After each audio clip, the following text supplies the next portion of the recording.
Good Friday evening, everyone.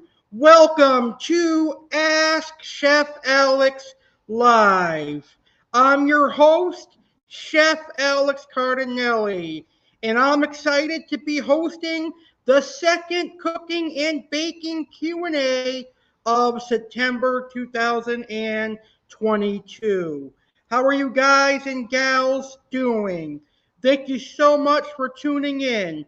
I hope you are ready for a great weekend. I'm ready for an awesome weekend. I'll be working at my new job, Sprouts, and then I'm excited to watch the Buccaneers beat the Packers this Sunday. So anyway, I'm going to start your weekend with this cooking and baking Q&A show. I'm going to answer any cooking or baking questions that get posted in the comments. So, if you have a cooking or baking question you want me to answer, simply post it in the comments and I will answer it. Whether you're watching it live or you're catching a replay of today's show, I will answer any cooking and baking question that comes in. I can't wait to react and answer your questions. I have some great questions that were already submitted that I'm going to answer on today's show. On top of answering those questions, I, Chef Alex Cardinale, am going to be asking you some questions. Now, my cooking tips for today's show are weekend dinner ideas. So I'm going to give you some awesome dishes that you can make this weekend. And my baking tips tonight. I'm going to talk about the history of red velvet cake, one of my all-time favorite cakes. I'm also going to give out some great recipes tonight. A meatball recipe, a stuffed shell recipe, and a red velvet cake and red velvet whoopie pie recipe. So you guys and gals are in for a great show tonight. So like I said, if you have any questions you want me to answer, post them in the comments and I will answer them. So with that being said, let's get started. And here are my questions that I, Chef Alex Cardinale, am asking you. So, what is your favorite childhood food? What are your favorite fall foods? And what food do you not like? Post your answers to those questions in the comments. So I'm going to start the show by me answering these questions. What is my favorite childhood food? I think I would say one of my favorite childhood foods would be chicken parmesan because I remember at the age of 12, I really loved chicken parmesan and I began cooking chicken parmesan at the age of 12. Another childhood favorite food of mine would have to be the chocolate chip cookie. Oreos, Twix are some of my favorite childhood snacks because growing up I used to eat a lot of Oreos and Twix, and I still do. Those are my favorite treats that I get to enjoy every now and then. And then, of course, pizza and cheeseburgers and macaroni and cheese are some of my favorite childhood foods as well. What are my favorite fall foods? Caramel apples. I really love caramel apples, and I can't wait to show you guys how to make them in a couple of weeks here on my YouTube channel, the legendary Alex Cardinale. I also like apple cider donuts. Now, I grew up in New England, in Massachusetts, and apple cider donuts were a real popular thing in New England, and a lot of people love them. So they're one of my favorite fall foods. I also enjoy pumpkin donuts. Krispy Kreme has some great pumpkin donuts. Dunkin' Donuts has some great pumpkin donuts. I like pumpkin muffins as well, pumpkin cake rolls, and I make a really good pumpkin whoopie pie. And I'm going to do another video showing you how to make pumpkin whoopie pies in the future.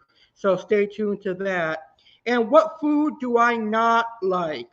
Well, for one, I can't stand sushi. The thought of eating raw fish is disgusting. I can't imagine ever stuffing a whole piece of raw fish in my mouth. That sounds gross. I also am not particularly a fan of sloppy joes.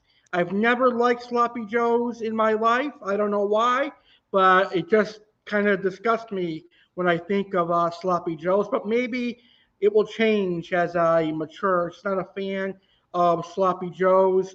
Also, I'm not a fan of asparagus or Brussels sprouts. Those disturb me as well. I'm not a fan of those.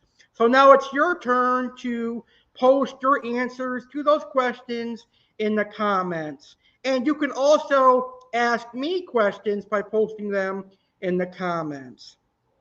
All right. So now I'm going to start to answer the questions that were submitted to me earlier today. And these following questions come from Jake. And Jake's first question is, what's the best way to boil pasta?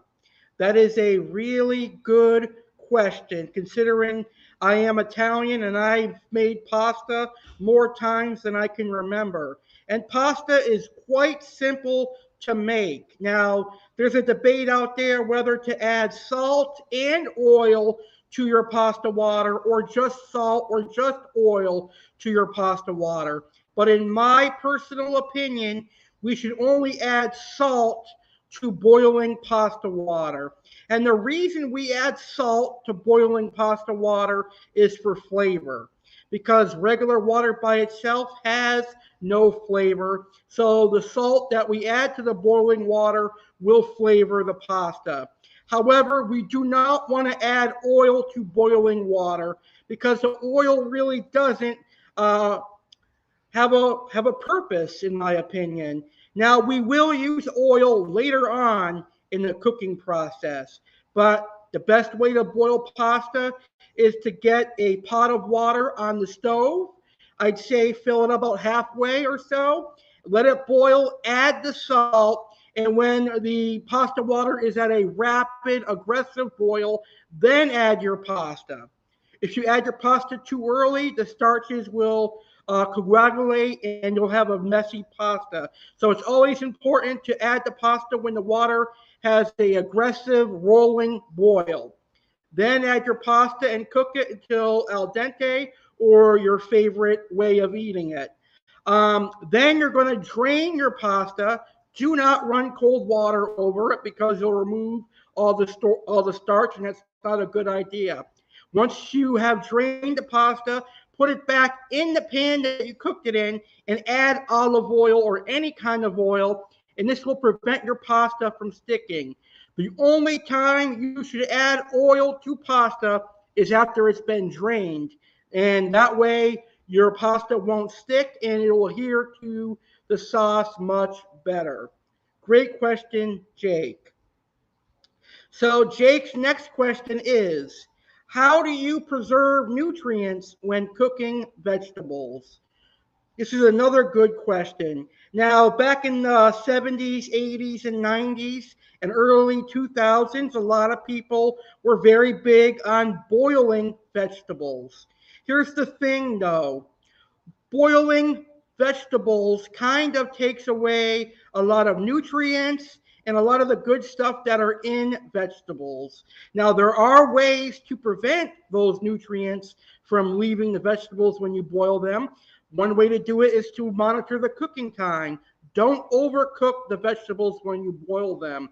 Problem is, though, you may never know that you're overcooking the vegetables. So if you want to boil your vegetables, then I'd recommend doing it for about 4 or 5 minutes.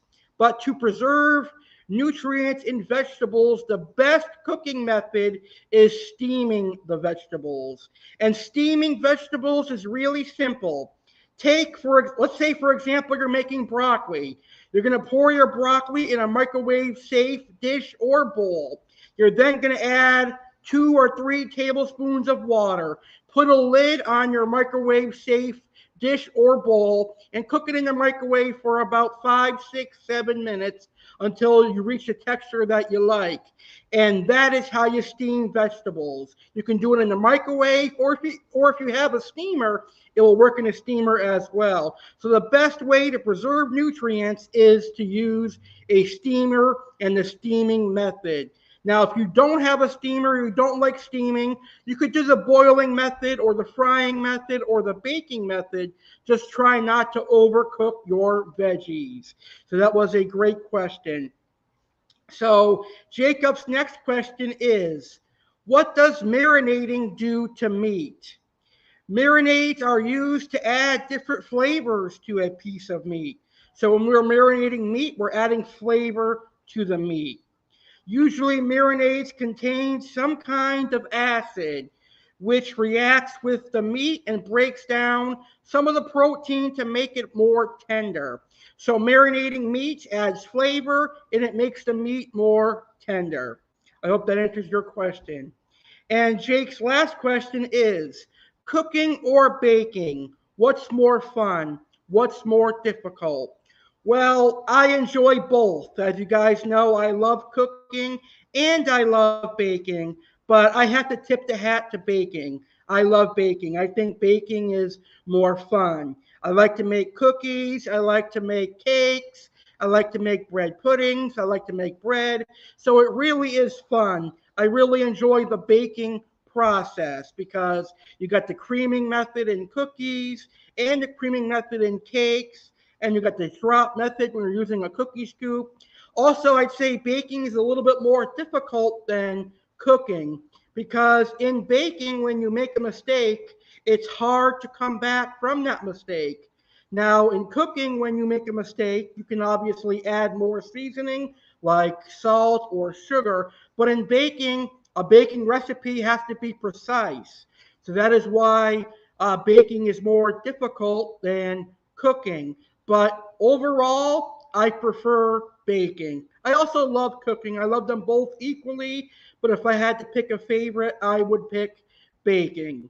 So thank you, Jacob, for all those great questions. Those were 4 amazing questions. And if anyone else has any questions they'd like me to answer, go ahead and post them in the comments, and I will answer your cooking and baking questions.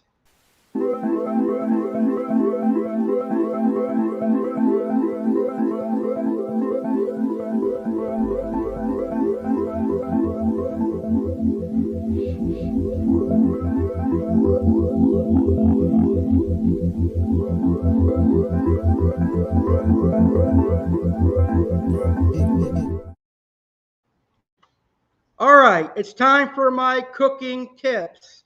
And tonight, my cooking tips are weekend dinner ideas.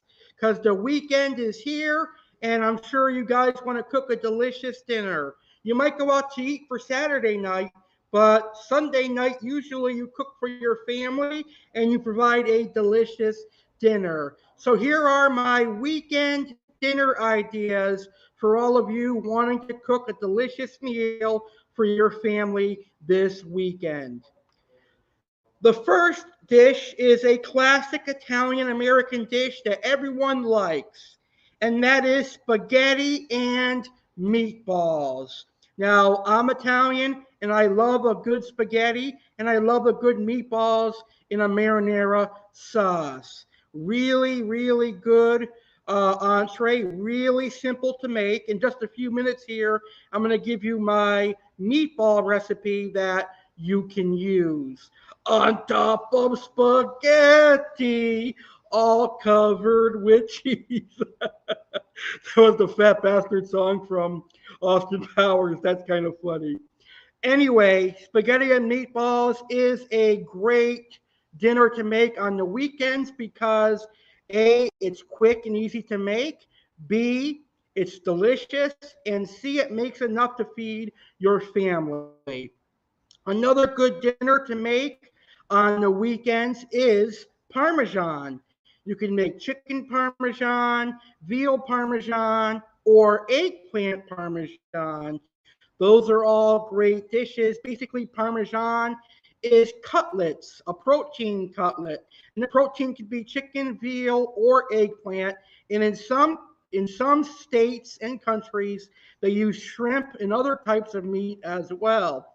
So you could use basically any protein you like as long as you bread it, fry it, and cover it with mozzarella cheese, provolone cheese, Parmesan cheese, and a good marinara sauce. And again, you can serve chicken parm or any kind of parm with pasta, or even if you're tired of pasta, you could use broccoli or another side dish.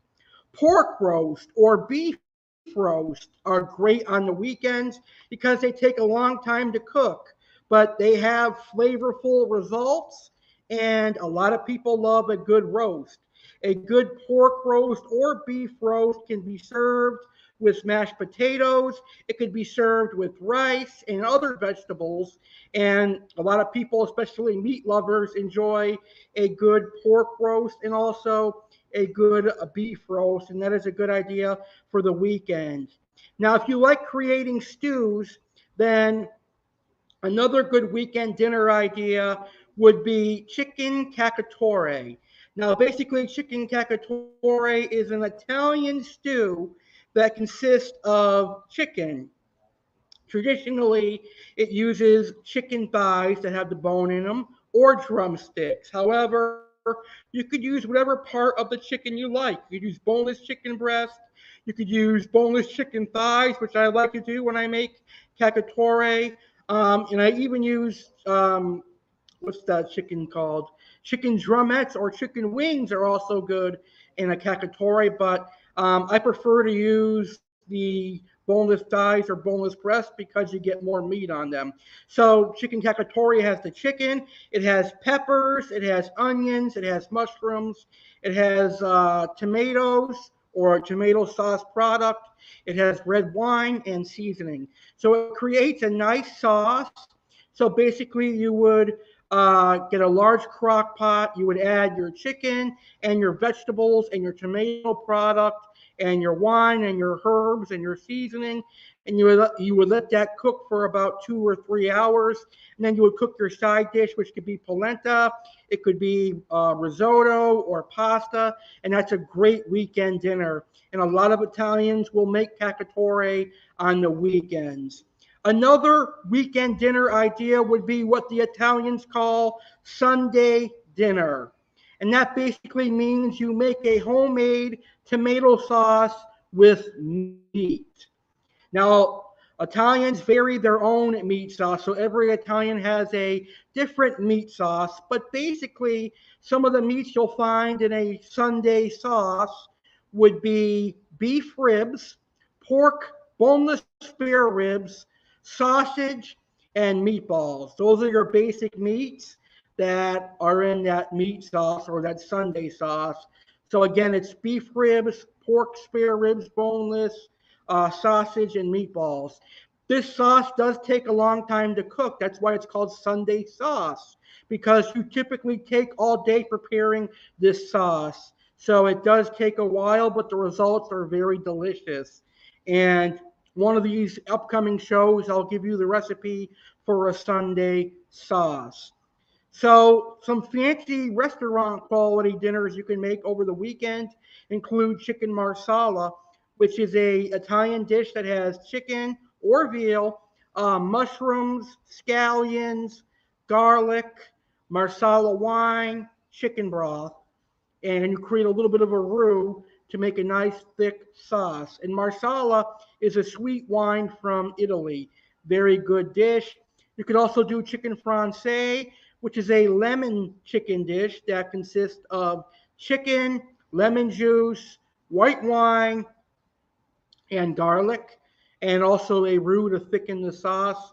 Salmon is a great weekend recipe, and also roasted chicken.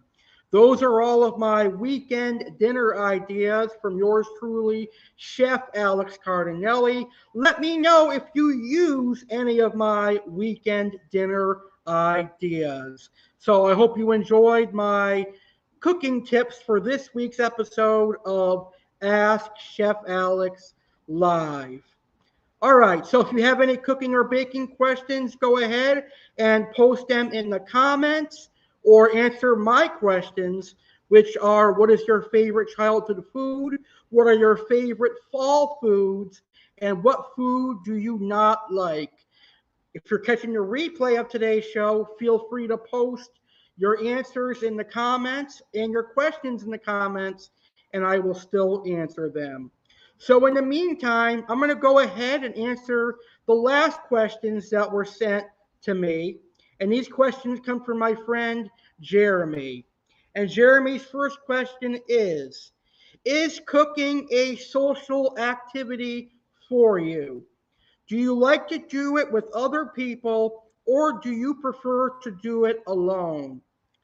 Yes, cooking is a social activity for me. I love hosting dinner parties. Hosting dinner parties is really fun because I get to showcase my cooking skills and how I can make delicious food to all of my guests. And I like my guests seeing how I cook in the kitchen. On the other hand, I do also enjoy cooking alone because I don't have to rush to feed guests, and I can take my time and really create delicious food. When I am hosting dinner parties, I try not to keep the guests waiting too long. When you have a dinner party and you're inviting guests over, you have to think of it like as if you were a head chef at a restaurant, because these people are coming to your house to try your food, and you want to give them the best experience possible. You want them to have a great time, and you want them to enjoy your food. So it's a really, really difficult thing because you have to make sure the food is good. However, I am up for the pressure. I can handle it, and I really enjoy doing it. However, if you aren't really that good of a cook, you might struggle, but you can make it through it as long as you keep your mind to it. I like cooking for people, with other people, and I like cooking by myself. So I really just enjoy cooking either way. So Jeremy's next question is, what kind of message does cooking for another person express? I think it expresses that you love that other person, because when you take the time to cook them breakfast, lunch, or dinner, or bake them a dessert, it shows that you care about that person. And I think that's a great feeling. I would love if somebody would cook me a nice meal. I mean, it would be a great thing every once in a while. I tend to do all the cooking for the people in my life, and I have no problem doing that. But I think it would be nice if someone cooked me a dinner that I really enjoyed or a dessert that I really enjoyed. But I would say the one thing that cooking for another person expresses is love. You truly love that person if you cook them a delicious meal, and it shows that you really care for that person. So if I were to give advice to a couple that is going through a hard time, I'd say, hey, go ahead and cook that person's favorite dish, and and make it good because you'll show that person that you love them. His next question is, do you prefer cooking at home or eating out at a restaurant? Why?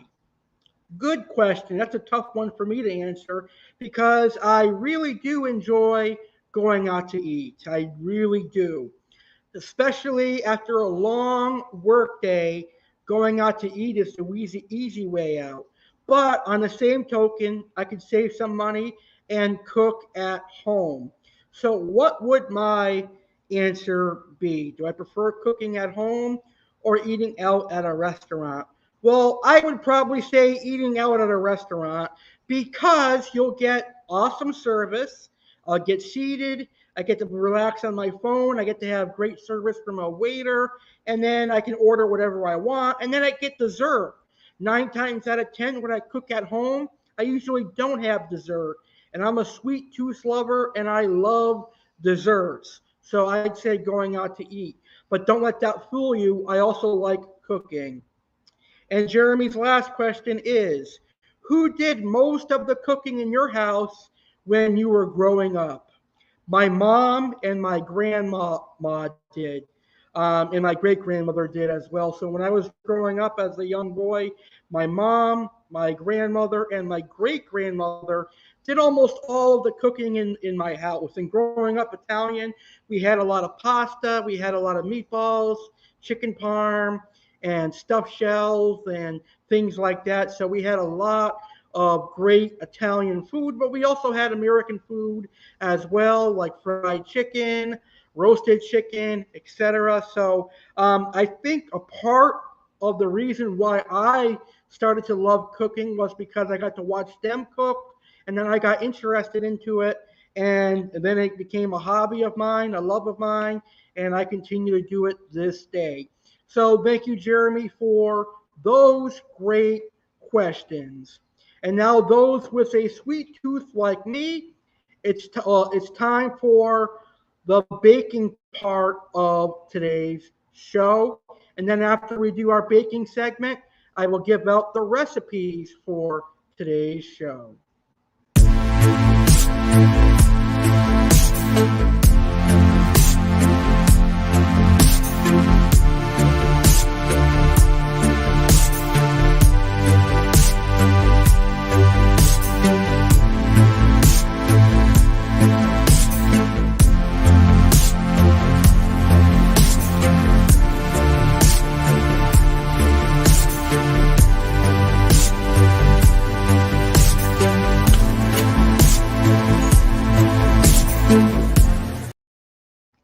All right, so for my baking tips this month, we're going to learn about one of my favorite desserts and my favorite cakes, red velvet. So let's get right into it and learn about my favorite cake. So, common ingredients for red velvet cake include buttermilk, butter, cocoa, vinegar, and flour. Beetroot or red food coloring may be used for the color. Let's learn about the history of red velvet cake. Red velvet cake is thought to have originated in Maryland in the early 20th century. In the 19th century, velvet cake, a soft and velvety crumb cake, came to be served as a fancy dessert in contrast to what had been the more common, coarser crumbed cake. Around the turn of the 20th century, Devil's food cake was introduced, which is how some believe that red velvet cake came about. The key difference between the two cakes is that Devil's food cake uses chocolate and red velvet cake uses cocoa. When foods were rationed in the United States during World War II, bakers used boiled beetroot juices to enhance the color of their cakes. Yuck. Beetroot is found in some red velvet cake recipes. Beetroot was and is used in some recipes as a filler or to retain moisture. Adams extract is credited with bringing the red velvet cake to kitchens across America during the Great Depression era by being one of the first to sell red food coloring and other flavor extracts with the use of point of sale posters and tear off recipe cards. The cake and its original recipe are well known in the United States, from New York City's famous Waldorf Astoria Hotel, which has been dubbed the confection Waldorf Astoria cake. However, it is widely considered a Southern recipe. Traditionally, red velvet cake is iced with a French style butter ermine icing, also called roux icing, though while containing butter and flour, it is not made from a roux, which is very light and fluffy but time consuming to prepare. Cream cheese frosting and buttercream frosting are variations that have increased in popularity. In Canada, the cake was a well known dessert in the restaurants and bakeries of the Eaton's department store chain in the 1940s and 50s. Promoted as an exclusive Eaton's recipe with employees who knew the recipe sworn to silence, many mistakenly believed the cake was the invention of the department store matriarch, Lady Eaton. In recent years, red velvet cake and red velvet cupcakes have been have become increasingly popular in the United States and many European countries, especially around Christmas and more recently Valentine's Day. A resurgence in the popularity of this cake is attributed by some to the 1989 film Steel Magnolias, which included a red velvet groom's cake made in the shape of an armadillo. And that is the history of red velvet cake. Now, a lot of chefs are going to tell you many different things about red velvet cake. But my personal stance on red velvet cake is that red velvet cake is simply half vanilla and half chocolate because it only has a little bit of cocoa in it and it has red food coloring. I will not eat red velvet cake that is made with beet juice. Just not my cup of tea. Also, I prefer my red velvet cake with cream cheese frosting. However, I would be down to try the traditional frosting that comes with red velvet cake. Now, red velvet is so popular today that there are many different desserts you can make red velvet. So other red velvet desserts would include red velvet donuts, red velvet waffles, red velvet pancakes, red velvet cookies, red velvet whoopie pies, red velvet ice cream, etc. Any dessert that you can think of, you could possibly make it red velvet. So let's get into our recipes for tonight, and then we will wrap up this amazing show. I've had an amazing time tonight. Now, my red velvet cake is really simple. I like to use Duncan Hines red velvet cake mix because that's as close to homemade as possible. But for Christmas, I do make a homemade red velvet cake, and around Christmas time, that's when I'll give out my homemade red velvet cake recipe. So prepare the Duncan Hines red velvet cake mix as directed. If you want to do a bar cake, a layer cake, then you'll use the round baking pans. If you want to do a sheet cake, then use a square or rectangular cake pan. To make a delicious cream cheese frosting, you will use 16 ounces of cream cheese, 2 cups of powdered sugar, a half cup of marshmallow fluff or marshmallow cream, and a teaspoon of vanilla, and a half stick of butter softened. Combine the butter and cream cheese in a stand mixer, mix well. Add the powdered sugar and the marshmallow fluff and vanilla and mix until it's nice and combined. And frost your cooled cake. Only frost the cake when it is completely cooled. Otherwise, your frosting will melt.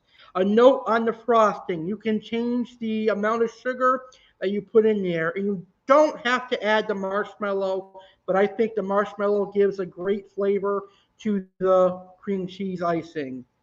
Now, here is my recipe for delicious red velvet whoopie pies. And again, it is so simple, and we're going to make it with Duncan Hines cake mix. Really, really simple. So, here is the recipe for the red velvet whoopie pies. You'll need 1 box of Duncan Hines red velvet cake mix, a half cup of water, a half cup of vegetable oil, and 3 large eggs, and a teaspoon of vanilla extract. And again, you'll use the cream cheese frosting recipe that I just gave out a moment ago. Preheat your oven to 350. You're going to line 2 or 3 cookie trays with parchment paper and set aside. Combine the first 5 ingredients in a large bowl. Whisk together until the batter is smooth.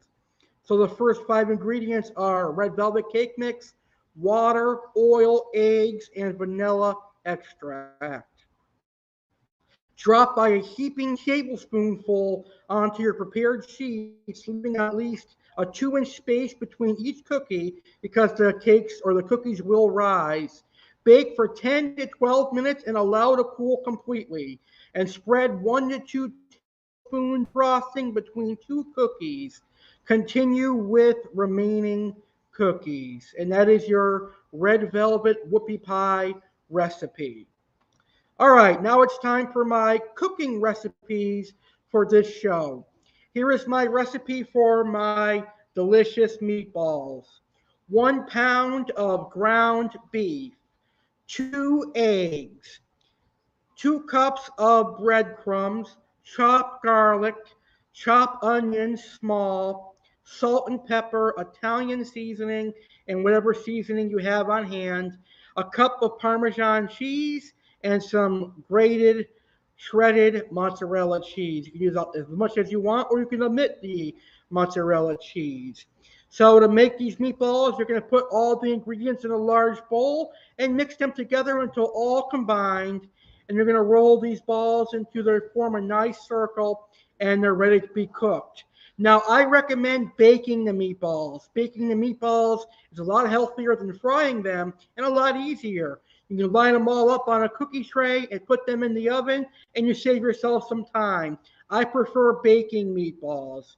Then once you take them out of the oven, put them right in your sauce and start cooking your pasta. So to bake the meatballs, I recommend turning your oven to 390 and cooking the meatballs for about 15 to 30 minutes, depending on your oven. And once they're nice and golden brown, you put them in your sauce and they'll finish cooking. That's my delicious meatball recipe. And my final recipe for the show tonight: stuffed shells. You will need a package of large jumbo shells. You will need a container of ricotta cheese. You will need 2 eggs. You will need some Parmesan cheese, about 2 cups. You'll need a couple bags of shredded mozzarella cheese and also shredded provolone cheese. You will need some fresh parsley, and you will also need some oregano, but it doesn't have to be fresh. And you will need some marinara sauce. So we're going to create the ricotta mixture first. We're going to take the ricotta and about half of the cheeses and the 2 eggs and whisk them together. Add some seasoning, salt and pepper, and your favorite Italian seasoning as well. Then you're going to boil your stuffed shells for about 6 to 8 minutes. Drain them and run cold water over them so you don't burn yourself when stuffing them. Then you're going to take a spoon and you're going to fill the shells with the ricotta mixture, or you could use a pastry bag. Then you're going to put some of the marinara sauce on the bottom of an aluminum foil pan or a hotel pan. Put the shells on top, cover them with sauce, add your shredded mozzarella and parmesan, and bake in a 375-degree oven for about 20 to 30 minutes. And there's your delicious stuffed shells. All right, everybody. Thank you so much for watching this episode of Ask Chef Alex Live. I sincerely hope you enjoyed this episode. I want to say thank you to Jeremy and Jake for sending in those great questions that I had the honor and privilege of answering. Now, if you're catching a replay of this video, you can still ask questions and I will answer them. I'll reply back to them, and I'll also answer them in the October cooking and baking Q&A. I may do 2 Q&As in October as well. We shall see. I hope you all have an amazing weekend. I hope you cook something delicious. Stay safe, everyone, and enjoy the weekend. Be sure to check out Saturday Live with legendary Alex Cardinale tomorrow night at 9 p.m. Eastern, 6 p.m. Pacific, as Chef Alex will tell you how to make delicious M&M cookies. Get in the kitchen and cook or bake something delicious. Chef Alex saying thank you for watching and have a great rest of your day.